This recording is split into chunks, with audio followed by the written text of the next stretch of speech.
country lanes and coastal plains, endless views that we're passing through, making our way to a distant place, just us two, to somewhere new, somewhere new.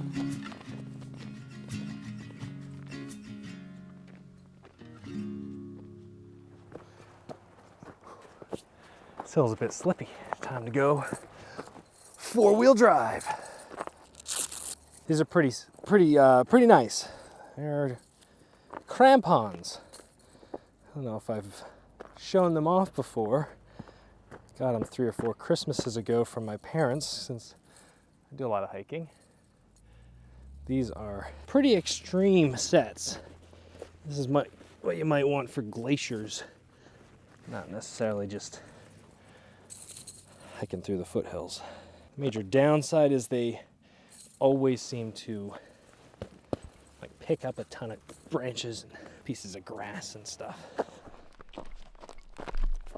As a landscape photographer, you really only have one rule that you cannot break.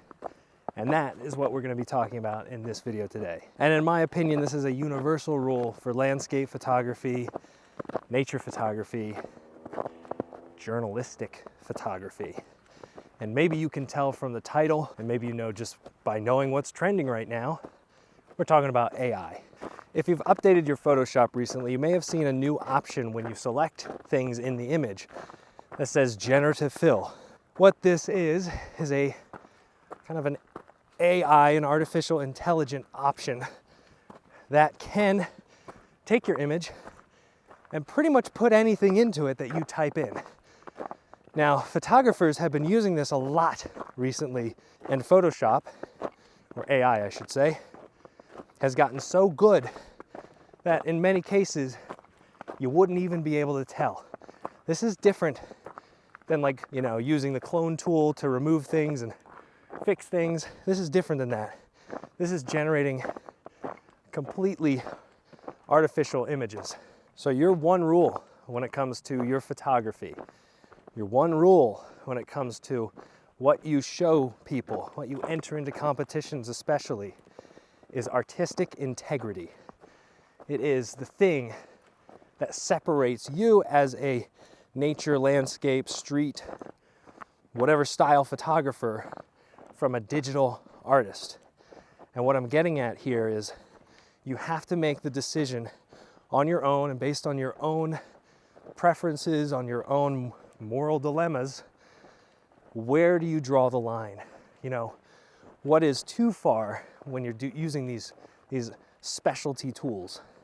I feel like this is the debate that has continued for many years, ever since digital technology started taking over film photography. Film photographers are pretty much stuck with what they get. That negative is basically what you have to work with. But we digital photographers, as James Popsis puts it, you could pretty much sit down and change every single pixel if you really wanted to. So then it's arguable, how much do you change? How much should you change?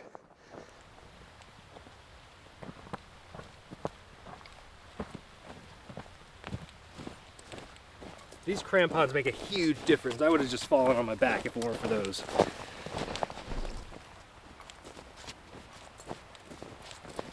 You probably can't see it, but this right here, this little trail, we took this last time we were on the hike and took some photos down by the little creek that runs through here. I'll roll up on the screen so hopefully it jogs your memory. If you haven't watched that video, we talked about why you shouldn't feel so dissatisfied with your kit, or how to remain positive even though you don't feel like you have everything you need. Again, link it up in the corner there. It's all snowed in, it's perfectly pristine. I'm not going to disturb it because this is as far as we got last time and then we had to go home. I'm going to keep on hiking and hopefully get to a more interesting spot.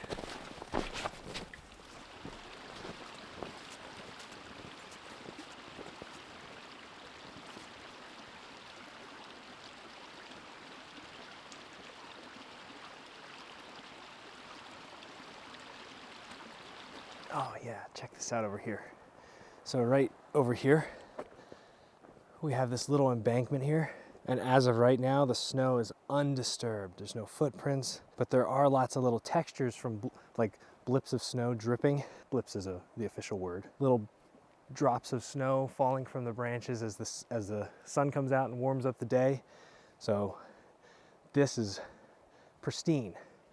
And I don't want to disturb it by walking on it, but I think I'm going to try to get up and over. There is a rose bush kind of blocking the creek over here, but I think that'll be okay. Again, because the discussion is artistic integrity and authenticity, that's a rose bush right there that's blocking the river. I could use generative fill to remove it, but that kind of disturbs what the landscape actually looks like, which is this. So now my challenge is, can I take what I see here and can I adjust myself to accommodate the way the landscape is, because I'm photographing nature, and nature and the way it looks is more important than my artistic desire. I'm just here to observe, capture, and document, not to change anything.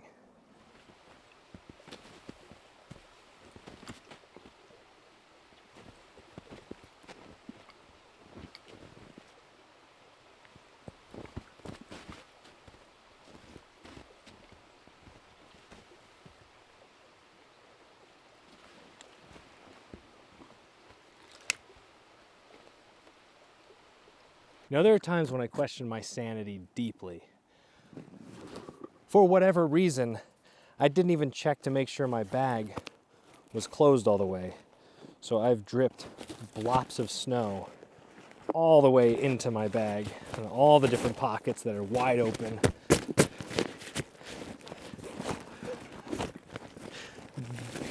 That's, what the, so I'll have to dry that out when I get home.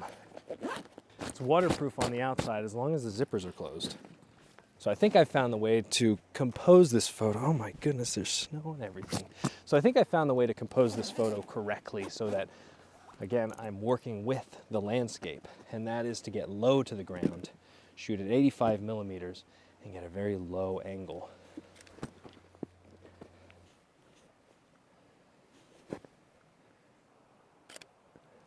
So there's two elements that are really making this more challenging. There's a big branch in the foreground and then a big branch on the side here on the foreground as well. Not these ones, but a little further in. And those are kind of throwing off the look, especially with the depth of field that I've got going. What I'm gonna wind up doing is shooting at a narrower aperture, so those are actually like visible, and then testing out my new Kase filters. That'll be fun. Sorry about this interruption. Really quickly, I wanted to show you one of the new pieces of equipment that I got. Now, I use pretty much all of my birthday and Christmas and holiday bonus money for it, but I'm pretty excited about it, and that is this. So this is the Kase Revolution Pro system. What this is a collection of ND filters and a circular polarizer filter. All of it is magnetic, so easy to put on and take off, and it's a very high quality filter system, which you might know because Nigel Danson's photo is on the front. Thomas Heaton uses these filters, and I've even seen Adam Gibbs using them as well. So you know they've got to be good. Probably the most important thing to me is that the entire filter system fits in this tiny little gray case. This is all the ND filters, the polarizer, and I've even got a few extra sleeves in there that I could put other filters in the future if I choose to. And the reason this is so important is because previously my filter kit looked like this. This is the Polar Pro Summit filter system. It's got a lot of different parts and pieces, and yes, it's a high quality, but there's two major issues. All of this was necessary in order to use all of my lenses, all of my different filters from graduated to standard ND. If I wanted to use a polarizer, I'd have to put this entire frame on there. And so all of this is being replaced with this. That's huge in the weight and space savings. So now my backpack is like almost empty. Now I'm not necessarily going to get rid of my Polar Pro Summit system quite yet, mainly because it's got graduated filters. I cut out colored filters for black and white film, And so while it might not go with me in my backpack very often, it is gonna live pretty much permanently in my special emergency car kit, just in case. Yeah, that photo wasn't turning out well at all. I was hoping the branches would help kind of add some depth to it, but they're too minimal and they make it distracting. So even though, yeah, I like the scene, that's why it's not photographing well. So instead of taking it and cloning things out, I'm just gonna leave it as is and switch to this big birch tree. I think it's a river birch. I love how it's like arms are noodling out like a big octopus, and that they're all covered in snow. So I'm just gonna take a picture of that. We're gonna try it at 85. If that doesn't work, I'm gonna switch over and try it at 35. So yeah, brought two lenses with me today. My shutter speed is 1/30th. So I'm gonna go ahead and put my 2-second timer on, Brian. 2-second timer. Who doesn't like a good 2-second timer, right, Brian? 2-second timer, Brian.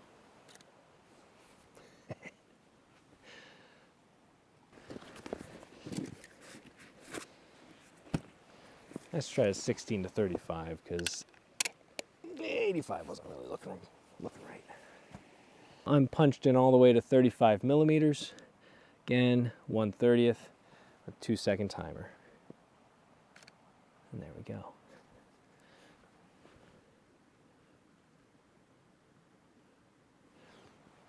Kind of center weighted the birch tree in frame.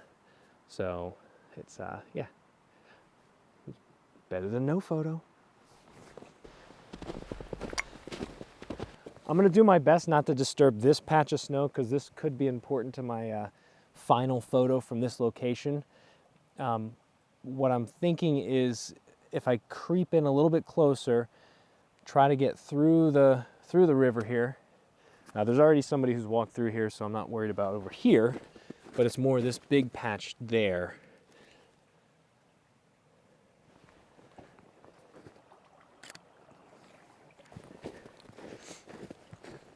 I wandered out to the other side of that tree, got a couple shots, I'll show them right now.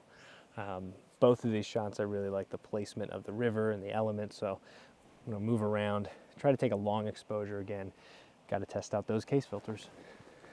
So in case you're wondering why I decided to switch over to the Kase filters over the Polar Pro system, it's not just a weight and savings thing, it also has to do with a color cast that I noticed happening in my photos. So anytime I used my NDs, it would color cast towards the greenish, goldenish tint.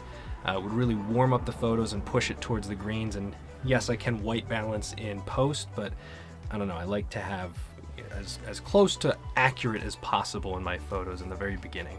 And Kase is supposed to be a much more accurate color tone, so that's pretty exciting. Okay, once again, sorry about the interruption. Now back to the video. Okay, it's this way. Let me show you. Let's go over here.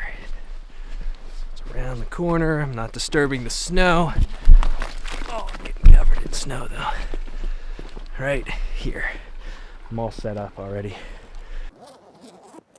I'm amazed at how dark it's already getting.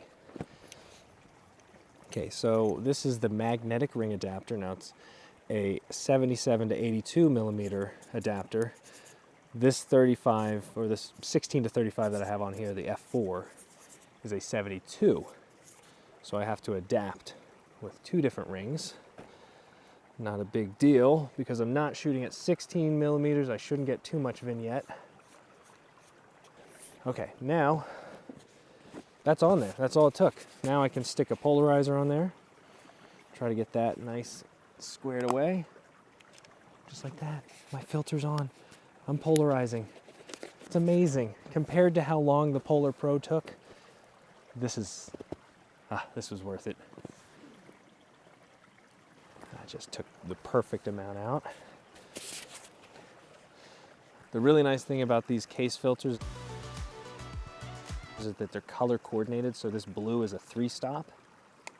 So stick that on there. Now I know I've got to up it by 3 stops, which at F11 exposed one stop over because there's so much snow. I'm assuming that it's going to look better. That puts me at a 1 second exposure. So let's go for it.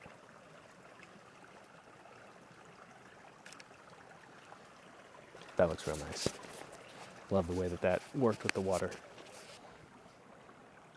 Okay, so what I've done here is I've moved slightly forward. I've switched to a vertical orientation using my L bracket. And same settings. I'm gonna go for it.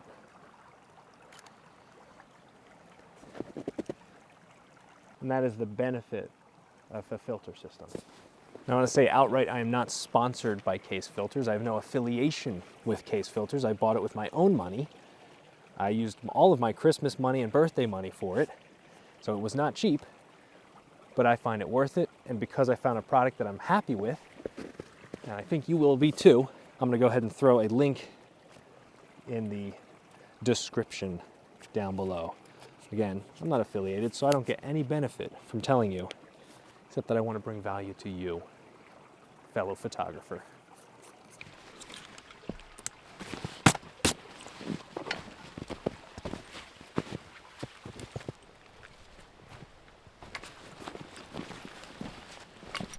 And that is unfortunately all I have time for. I wanted to stay out quite a bit longer, but it's Monday. I gotta work today. I had to work this morning, I had a little bit of a gap between work, and now I gotta go teach my music lessons. So I'm hiking out, but I wanna keep going with this conversation because we got a little bit of time left. Got a little time on the clock before I really have to book it. And that is artistic integrity comes down to two things. You and where you're presenting your art. And the reason why I think the observer has something to do with it is because of the expectation that you build up with your observer. It's like a partnership when you think about it between artist and observer. If the observer can't trust you as an artist, they're not going to look at your pictures. They're not going to appreciate your photos. It won't matter what you're creating. They're going to see you as, a liar, basically. And you as the artist have to make that distinct point with yourself and your artist statement. And if you don't have an artist statement, write one. It's really helpful. I should do that too. I don't really have one. I hope I don't get dinged for copyright infringement, but with great power comes great responsibility. Just because we have the technology to generate all kinds of things in our photo, that means even more so we have to be very careful about how we use it and what we tell people. So recently I was watching a Henry Turner video. It's an old one, but he said, obviously I'm going to be cloning out the power lines in this photo. And I was thinking about it, and I really appreciated him saying that, because if he had just shown it as is without making that clear, I might have assumed there weren't any power lines in that scene. And then I go there myself, not that I can do that right now, and examine the scene and go, hey, there's power lines in this. What happened? Did they build those recently? You see, there's this whole trickery that happens, this movie magic that we talk about, that you have access to just by simply typing in what you want to generate in Photoshop. So I respected Henry Turner more so for him making it very clear that he was cloning them out. In a similar way, Thomas Heaton had walked through his subject and walked through his framing, walked through his composition or whatever, created a big line of footprints in the snow and heather, and before he took the photo, he was basically like, I hate that I did that. I'm gonna use generative fill to get rid of it because I'm the one that created that. Again, he made it very clear that this is how he's changing the image so that you as the viewer are aware of it. Neither of these people had to do that, but I, as a photographer, respect them more for it. If you want to see the videos that I'm talking about, I'll link them down below. Both are phenomenal YouTubers and photographers. Come highly recommended if you're into landscape photography. Although if you're watching my videos, it's likely you've already seen a lot of their videos and know exactly who I'm talking about. So my personal stance on editing photos, generative fill, that kind of stuff. When it comes to changing anything in the image, adjustments are okay. You know, adjustments in white balance, adjustments in shadows and the light that's already in there, that's all fine. But as soon as I start changing things, truly changing the nature of things, whether that's the completely different color of something, or making something, putting something in there that wasn't there, taking something out that was there, I become very wary about how I use those tools. Maybe it's from my background in film photography, but I'm a little bit more of a purist. Even in landscape photography, if there's a man-made object there that I cannot remove physically before I take the photo, I'm taking the photo anyway, and I'm leaving it in there because that is part of the landscape now. I do everything in my power to situate myself and my camera in such a way that that thing is either incorporated into the composition or as little distracting or as least distracting as possible. And if I can't figure it out, then I'm not going to take the photo. And that's a sad thing, maybe, but I'd rather not take the photo than take it and change things in the photo that were already there. I've seen a lot of like wildlife photographers. What they'll do is they'll take a picture of a bird and they'll use generative fill to either remove branches that are distracting and in the frame, or I've even seen people remove entire other birds so that you focus on the one that they want you to see. I don't like that. It makes me feel a little icky inside personally, because that was part of the scene. If you can't use nature to frame your subject that exists as part of nature, what are you doing? Yeah, it's a cool subject, but it's the entire image that makes up the photograph. Again, I'm more of a purist. Crampons for the win.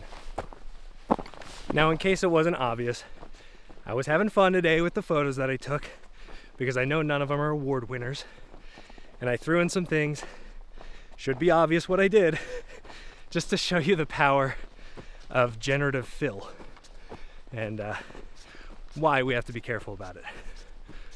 So I'm going to kind of leave you with this thought.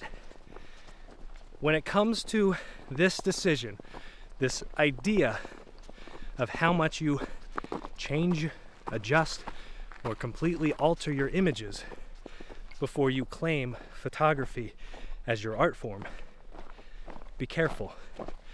Your artistic integrity is at stake. So I'd love to know down in the comments below where you stand with this AI stuff, with this generative fill stuff in Photoshop. Do you love it? Do you hate it? Would you not touch it with a 10-foot pole? Do you disrespect every photographer who even thinks about using AI? Leave them down below. Love to know.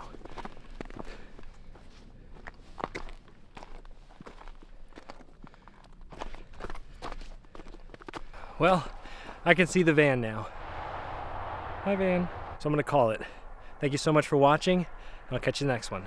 Take care.